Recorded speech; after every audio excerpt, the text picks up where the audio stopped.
This free step-by-step video comes to you directly from Haynes. You can complete more than 200 jobs on this vehicle when you purchase the complete Haynes online manual at haynes.com.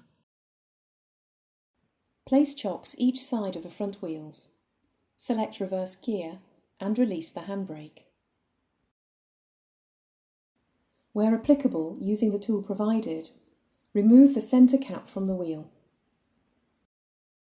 Using the special anti-theft wheel bolt adapter where necessary, slacken each of the wheel bolts half a turn. Position the jack under the reinforced section of the door sill flange, then raise the vehicle until the wheel is clear of the ground. Support the vehicle with an axle stand under the reinforced section of the sill. Fully unscrew the bolts and remove the wheel.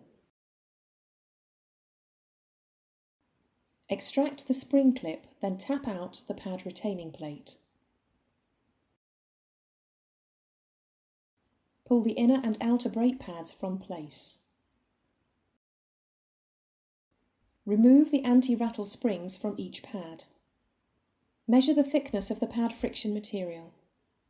If any pad is worn down to 2 mm or less, all 4 rear brake pads must be renewed. Check that the caliper slides easily on its guide pins. Clean the caliper and mounting bracket with a brush and brake cleaner. If new pads are being fitted, the piston must be fully retracted into the caliper body by rotating it clockwise. This can be achieved using a length of square section bar which locates snugly in the caliper piston slots. Keep an eye on the fluid level in the master cylinder reservoir and remove any surplus with the syringe. Position the piston so the lug on the inner pad backing plate aligns with the slot in the piston face. Apply a little high-temperature grease to the contact points on the inner brake pad backing plate. Refit the anti-rattle spring to the inner pad. Insert the inner pad, aligning the lug on the backing plate with the slot in the piston face. Apply a little grease to the outer pad backing plate, then refit the anti-rattle spring and insert the pad.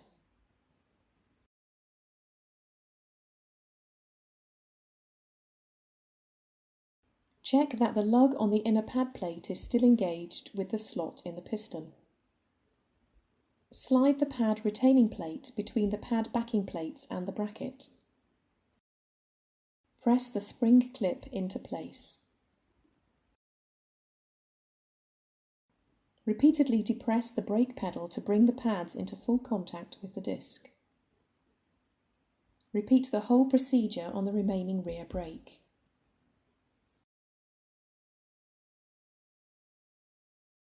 If the handbrake requires adjustment after replacing the pads, undo the bolts and remove the heat shield above the exhaust system. Slacken the lock nut, then fully slacken the cable adjuster nut. Move both of the caliper operating levers as far rearwards as possible. Tighten the adjuster nut until all free play is removed from both cables.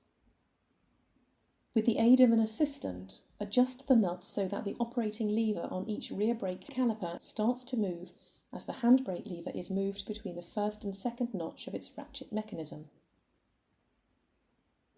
Once the handbrake adjustment is correct, hold the adjuster nut and securely tighten the lock nut. Refit the heat shield and securely tighten the bolts.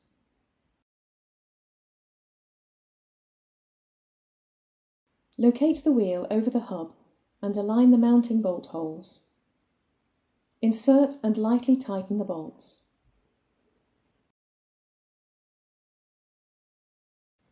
Remove the axle stand and lower the vehicle to the ground.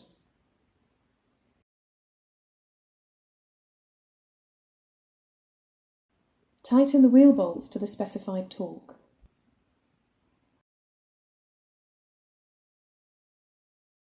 Refit the centre cap and tighten the fastener.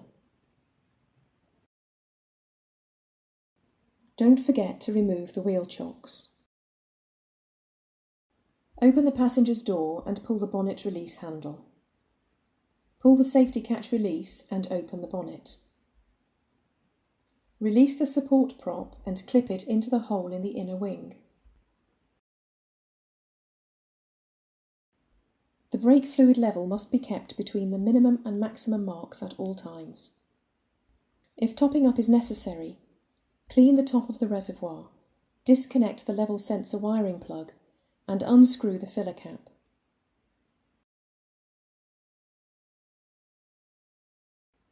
Add new DOT4 fluid from a sealed container.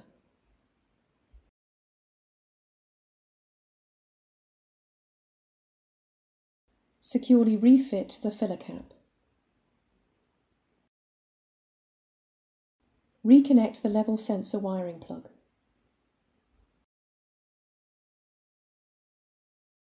Stow the safety prop, firmly close the bonnet and check it's secure.